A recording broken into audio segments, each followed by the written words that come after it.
C'est perturbant hein, de regarder la caméra et pas toi.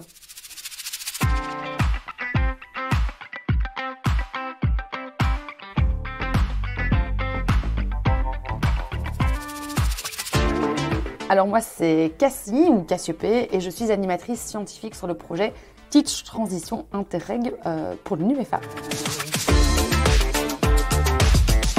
Comme son nom l'indique, c'est une lettre de motivation. Et donc l'idée, c'est évidemment qu'on puisse comprendre les intentions qu'il y a derrière le projet et comprendre aussi et ressentir la motivation qu'il y a à participer. Alors certes, c'est une formation qui est complémentaire, mais c'est quand même un projet qu'on est censé porter sur du long terme.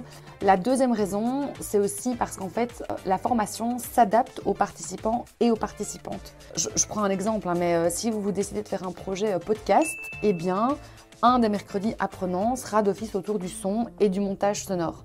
Et donc, nous, on a besoin un petit peu de comprendre les besoins en termes d'apport théorique, en termes d'apport pratique et pédagogique qu'on doit intégrer du coup à la formation.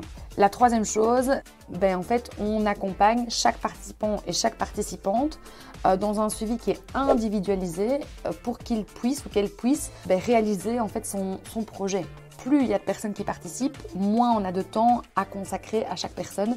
Et donc, à un moment, on a décidé qu'on allait limiter le nombre de personnes pour la promotion de cette année. Si vous avez un projet qui est déjà super précis, évidemment, essayez de l'expliquer au mieux dans votre lettre de motivation. Si vous n'avez pas de projet qui est super précis, c'est pas grave.